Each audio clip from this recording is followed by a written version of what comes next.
আমরা হাসিনাকে 16 বছর সুযোগ দিয়েছি, সেই শক্তি আপনাদের নাই।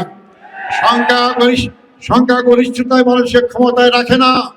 আপনাদের চেয়ে আরো বেশি আসন পেয়েছিল আওয়ামী লীগ, সেই সংখ্যাগরিষ্ঠতা আওয়ামী লীগকে রক্ষা করতে পারে নাই। শুধু রক্ষাই করে দেশ থেকে পালাতে বাধ্য হয়েছে।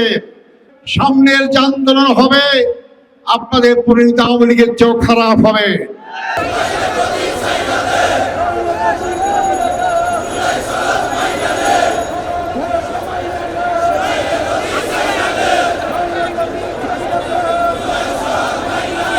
জ্বালানি মন্ত্রী বলেন জ্বালানির কোনো সংকট নাই। জ্বালানির সংকট যদি না থাকে, স্কুলের কর্মঘণ্টা কমাইলেন কেন? সরকারি কর্মঘণ্টা কমাইলেন কেন? তাহলে আজকে শত শত হাজার হাজার লোক লাইন ধরে তেল নেওয়ার চেষ্টা করে কেন? এটা কি জ্বালানির সংকট দেখতে পারেন না আপনারা? হ্যাঁ, আপনারা দেখতে পারবেন। যখন জনগণের রুদ্র সে পড়বেন, তখন সবই ঠিক পাবে ইনশাআল্লাহ।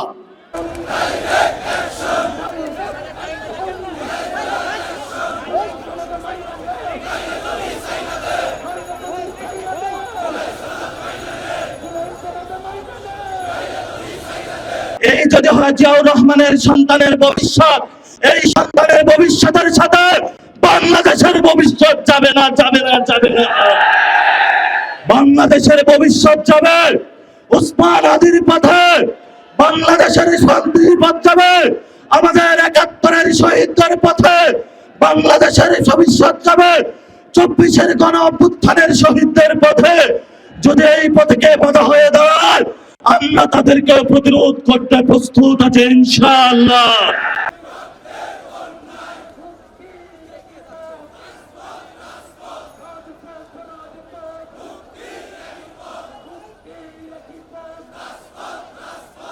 আমাদের রাশেদ প্রধানের বাড়ি পঞ্চগড়ের অফিসে যখন হামলা হয়েছে বিএনপির সন্ত্রাসীদের মাধ্যমে, মাননীয় স্বরাষ্ট্রমন্ত্রী সংবিধানের দ্বারা কি ভুলে গিয়েছিলেন?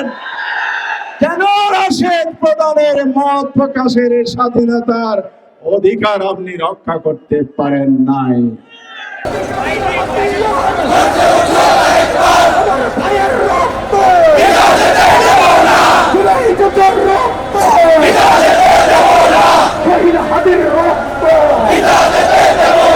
আমরা পরিষ্কার করে বলতে চাই, অবিলম্বে সরকার যদি দাবি মেনে না নেয়, তাহলে বাংলাদেশের জনগণ সে দাবি কিভাবে আদায় করতে হয় আদায় করে ছাড়বে ইনশাআল্লাহ।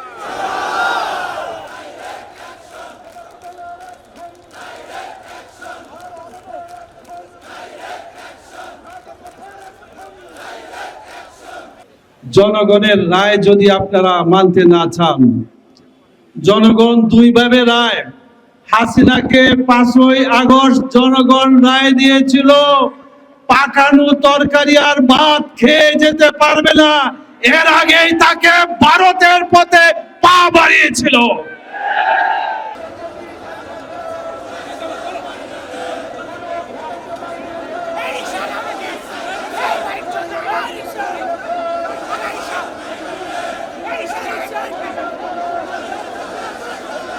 সরকার আমাদেরকে বলতে চায় জ্বালানির পর্যাপ্ত মজুদ রয়েছে। সরকারকে কঠিন ভাষায় কথা বললে তো কালকে আবার বাসায় হামলা করবে। তাহলে সম্মানের সাথে, বিনয়ের সাথে বলতে হবে, মাননীয় প্রধানমন্ত্রী, মাননীয় স্বরাষ্ট্রমন্ত্রী, মাননীয় জ্বালানি মন্ত্রী, এতই যদি মজুদ থাকে তাহলে এত বড় লাইন কেন? এই মজুদ কোথায় রেখেছেন? নতুন হাওয়া ভবন কোথায় সৃষ্টি করেছেন?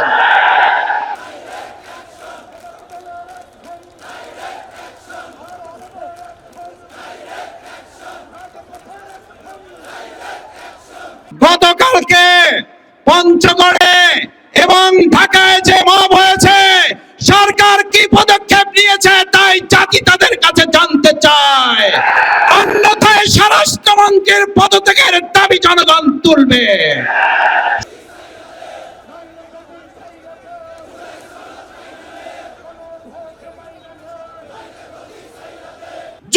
যোদ্ধাদের রক্তের বিনিময়ে যারা ক্ষমতা এসেছে, জুলাইয়ের গণঅভ্যুত্থানের বিরুদ্ধে অবস্থান করে ক্ষমতা টিকে থাকা যাবে না।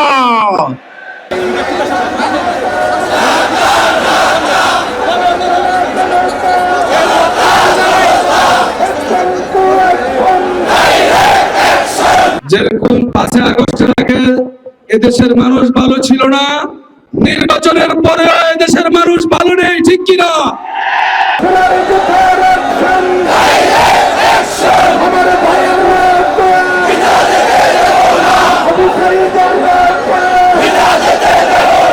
আজকে বিএনপির কাঁধে ভূত সওয়ার হয়েছে। কথায় আছে, ভূতের পা নাকি পিছনের দিকে থাকে, তারা পিছনের দিকে যেতে চায়। আবারও এই বিএনপি বাংলাদেশের মানুষকে ফ্যাসিবাদের আমলে ফিরিয়ে নিয়ে যেতে চায়।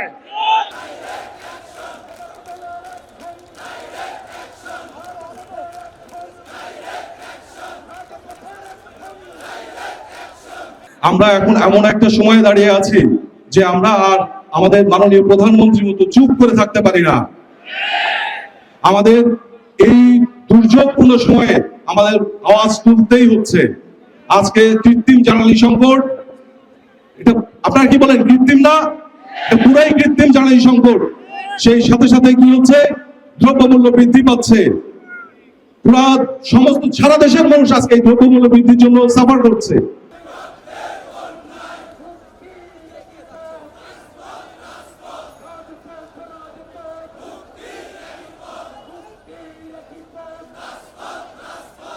আপনি বলেছিলেন ইউ হ্যাভ এ প্ল্যান। আপনার এই প্ল্যান, আপনার প্রথম যেটা দেখিয়েছেন, সারা বিশ্বে গণভোটকে কোন রাষ্ট্রপ্রধান স্বীকার করে নাই। আপনি প্ল্যানের মাধ্যমে গণরায়কে প্রত্যাখ্যান করে আপনার কোন প্ল্যান প্রতিষ্ঠিত করতে চান, বাংলার মানুষ জানতে চায়।